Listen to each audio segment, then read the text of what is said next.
Hi friends, ఆహాలో release అయిన Azadi 501 web series 6 ఎపిసోడ్లతో release అయింది. ఒక్కొక్క ఎపిసోడ్ 40 నిమిషాల దగ్గర వరకు ఉంటుంది. ఈ వెబ్ సిరీస్ ఎలా ఉందో ఇప్పుడు చూద్దాం. జితేంద్ర వర్మ తన తండ్రి నిర్మించిన స్కూల్ని పార్ట్నర్స్ మోసం వల్ల కోల్పోతాడు. తల్లి బాధలో ఉంటుంది. 20,000 జీతం చాలని జీతంతో కాలం అలా గడుపుతూ ఉంటాడు. అలాంటి వ్యక్తికి ఓ ఇన్సూరెన్స్ పాలసీ ఏజెంట్ని చూసిన తర్వాత ఓ ఐడియా వస్తుంది. ఆ వచ్చిన ఐడియాయే 501 రూపాయికి మొబైల్ ఫోన్ అమ్మడం.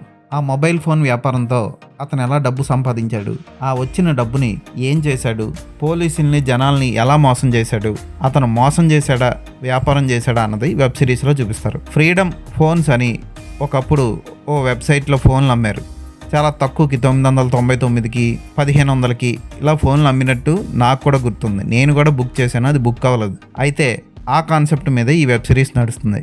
అప్పట్లో ఫ్రీడమ్ ఫోన్ సంచలనం. ఫ్రీడమ్ అంటే హిందీలో ఆజాదీ, దానికి అందుకనే టైటిల్ ఆజాదీ 501 అని పెట్టారు. ఈ వెబ్ సిరీస్ బాగానే ఉంటుంది. జితేంద్ర వర్మ క్యారెక్టర్ పోషించిన సాయి తేజ బాగానే పోషించాడు. అయితే పర్టికులర్గా కొన్ని ఎక్స్ప్రెషన్స్ మాత్రమే ఇచ్చాడు, అంతగా డీప్గా వెళ్ళలేకపోయాడు. చూడడానికి కొంచెం ప్రభాస్లో ఉన్నాడు, బాగానే చేశాడు యాక్టింగ్. ఇక అతని ఫ్రెండ్ పాత్రలో అతని వెంటే ఉంటూ తిరిగే పాత్రలో నటించిన వ్యక్తి బాగా చేశాడు. అలాగే చాలా క్యారెక్టర్స్ ఉంటాయి, అవన్నీ బాగానే ఉంటాయి. శ్రీకాంత్ క్యారెక్టర్ కూడా బాగుంటుంది. ఇన్వెస్ట్మెంట్ పెట్టే వ్యక్తి, ఆయన కూడా బాగా చేశాడు. హర్షవర్ధన్ గోయల్ పాత్ర కూడా ఆకట్టుకుంటుంది. దర్శకుడు చాలా వరకు వెబ్ సిరీస్ని ఇంట్రెస్టింగ్గా మలచడంలో ఫెయిల్ అయ్యాడని చెప్పొచ్చు. ఇదేంటి ఇలా అంటున్నాను అనుకుంటారా? అవును, అనవసరమైన సన్నివేశాలని బాగా సాగదీసినట్లు ఇలాంటి వెబ్ సిరీస్లో, స్కాములకి సంబంధించిన వెబ్ సిరీస్లో క్యాట్ అండ్ మౌస్ రన్ అనేది ఉంటుంది. అంటే చేజ్ ఉంటుంది. హీరో చేసే తప్పుని పోలీసులు కానీ అతని అపోనెంట్లు కానీ ఎలా పట్టుకొని బయట పెట్టారు అన్నది ఇంట్రెస్టింగ్గా ఉంటుంది. ఇందులో ఆ ఇంట్రెస్టింగ్ ఫ్యాక్టర్ మిస్ అయింది. కంటైనర్లోంచి కాంపోనెంట్స్ని దింపడానికి ఒక పావు గంట, అలాగే అవి వేరే దగ్గరికి చేర్చడానికి ఒక పావు గంట, ఇలా టైం వేస్ట్ చేసుకుంటూ ఉన్న 40 నిమిషాల ఎపిసోడ్ని అలా సాగదీసినట్లు అనిపించలేదు వెబ్ సిరీస్ చూస్తున్నప్పుడు. ఉదాహరణకి క్యారెక్టర్స్ రియాక్షన్ కూడా అంత పర్ఫెక్ట్గా రాబట్టుకోలేకపోయాడు దర్శకుడు. రచయిత, ఎడిటింగ్ అన్నీ దర్శకుడే చేయడం వల్ల ఏమో పర్టికులర్గా కొన్ని ఫీలింగ్స్ అయితే పోయాయి. హీరో ఇచ్చిన షాక్కి అవతల వాడు అంతగా రియాక్ట్ అవ్వడు. ఒక్క హీరో ఫ్రెండ్ తప్ప మిగిలిన వాళ్ళందరూ స్టేల్ ఫేస్లు, అంటే పేలవమైన మొహాలు వేసుకొని అంతగా రియాక్షన్ లేని ఫేస్లే ఉంటాయి. హీరో ఫ్రెండ్ మాత్రం సూపర్గా చేశాడు. తెలంగాణ యాక్సెంట్లో మాట్లాడుతూ ఉంటాడు. అతను యాక్టింగ్ మాత్రం చించేశాడు. అతని యాక్టింగ్ న్యాచురల్గా ఉంది, నిజంగా రియల్గా భలే చేశాడు అనిపించింది.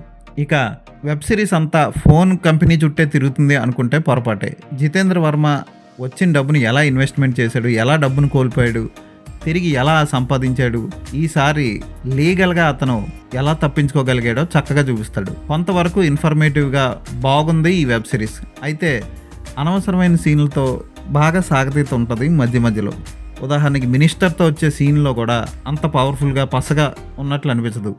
మినిస్టర్ దగ్గరికి వెళ్ళి 25 కోట్లు అడిగితే 10 రూపాయలు ఇవ్వడం, ఇవన్నీ అంత గొప్పగా అనిపించవు. సెక్యూరిటీ గార్డ్ అతను ఆపితే నీ ఫోన్ నీకు డెలివరీ చేసేస్తానడం, ఇవన్నీ చిరాగ్గా అనిపిస్తాయి. ఇప్పుడు రియాలిటీ మాట్లాడుకుంటే ఒకడు ఫోన్ కొన్నాడు అనుకోండి, డెలివరీ అవుతుంది కదా, డెలివరీ అయిన తర్వాత అవి ఎలా పనిచేస్తున్నాయి, ఆ క్వాలిటీ ఎలా ఉంటుంది అన్నది చూడగానే తెలిసిపోతుంది కదా. ఎవడో చైనా వాడు వచ్చి అందులో ఉన్న కంపెనీలో ఆ ఫోన్లో ఉన్న బ్యాటరీలు, ఆ ఫోన్లో ఉన్న చిప్పులు ఇవన్నీ నాసిరకమే అని చెప్తేనే మనకు తెలుస్తుందా? వాడితే తెలిసిపోతుంది కదా. ఐపీఎస్ చదివినోడు ఆ మాత్రం క్యాచ్ చేయలేడా? అయినా ఆ కాంపోనెంట్స్ అన్నీ కలిపి అసెంబుల్ చేయడానికి 501 రూపాయలు అంటే అప్పటికీ చాలా తక్కువేగా. వాడు ఇచ్చే చెత్త ఫోన్ అయినా సరే 501 రూపాయలు అంటే తక్కువే కదా. శశాంక్ పాత్ర ఉంటుంది, ఐపీఎస్ చదువుతుంది, కాకినాడలో పుట్టిన వ్యక్తి, కానీ అది చేసే పనులన్నీ చిరాగ్గా అనిపిస్తాయి. తెలివితేటలు ఉపయోగించి చేసింది ఎక్కడా కనపడదు. పైగా జాబ్ కూడా కోల్పోతుంది ఆ పాత్ర. స్వార్థంతో ఉంటుంది ఆ పాత్ర. అలాగే కస్టమ్స్ ఆఫీసర్ ఒకడు ఉంటాడు, ఆడు పెద్ద పుడింగ్, ఆడు వచ్చాడంటే బీభత్సం అన్నట్టు బిల్డప్ ఇచ్చి సింపుల్గా తేల్చేస్తాడు దర్శకుడు ఆ సీన్. అంటే నేను చెప్పాను కదా, 15 నిమిషాలు అనవసరంగా సాగదీసినట్లు ఉంటుంది. మొబైల్ కాంపోనెంట్స్ని షిప్ యార్డ్లోంచి బయటికి తీసుకురావడం కోసం పెద్ద సీన్ ఉంటుందని, ఆ సీన్లో మళ్ళీ దాన్ని ఇంకా సాగదీయడానికి మధ్యలో ఆ కస్టమ్స్ ఆఫీసర్ని కూడా పెడతారు. ఇలా అనవసరం సన్నివేశాలు, అనవసర సాగతీత ఉంటుంది. అయితే పర్వాలేదు అనిపిస్తుంది వెబ్ సిరీస్, ఒకసారి చూడొచ్చు. ఎక్కడ అసభ్యకర సన్నివేశాలు లేవు, వైలెన్స్ లేదు, చక్కగా డీసెంట్గా తీశారు. దీనికి పెద్ద మైనస్ పాయింట్ ఏంటంటే బ్యాక్గ్రౌండ్ స్కోర్, అలాగే ఫోటోగ్రఫీ. 2 సీరియల్కి సంబంధించిన బ్యాక్గ్రౌండ్ స్కోర్ లాగా, సీరియల్ కెమెరా వర్క్ లాగా అనిపిస్తుంది. ఉదాహరణకి స్కామ్ వెబ్ సిరీస్ సోనీ లివ్లో మనం చూసుంటాం. అది ఎంత బాగుంటుందో, ఆ టైటిల్స్ వచ్చేటప్పుడు వచ్చే మ్యూజిక్కే చాలామంది రింగ్ టోన్లుగా పెట్టుకున్నారంటే ఊహించుకోండి, అంత బాగుంటుంది. ఇక్కడ అలాంటి ఒక మంచి బ్యాక్గ్రౌండ్ స్కోర్ ఉండదు, ఎక్కడో విన్న బ్యాక్గ్రౌండ్ స్కోర్ని అడిదిప్పి ఇడిదిప్పి కొట్టినట్లు ఉంటుంది. ఇక ఇలాంటి వెబ్ సిరీస్కి రచన కూడా చాలా అవసరం, అద్దిరిపోయే డైలాగ్స్ ఉండాలి. అలాంటి డైలాగ్స్ ఎక్కడ కనపడవు. హీరో కూడా చాలా నీరసంగా ఉన్నట్టు, లేజీగా ఉన్నట్టు అనిపిస్తాడు.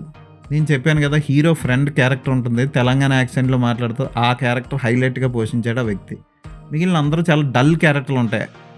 హర్షవర్ధన్ పాత్ర యాక్టివ్గానే ఉంటుంది, కానీ అది చేసే పనులు కూడా వెటకారంగా అనిపిస్తాయి.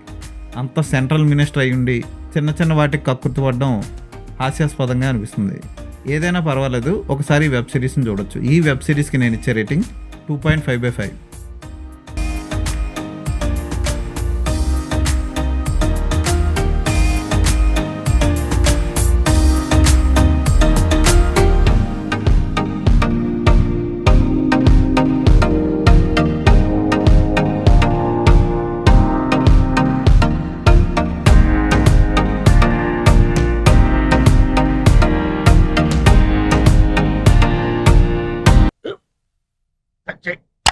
మన స్కూల్ బెంచ్ లాగా ఎంత గట్టిగా ఉందోరా. కొట్రా, కొట్టు, పర్లేదు, కొట్టు. అబ్బా చైన్ పెట్టేసింది బాబాయ్. ఆ, నీకు నొప్పి. ఏంటి నువ్వు కొడతావా? కమా బిట్ మీ యార్. వద్దు బాబాయ్.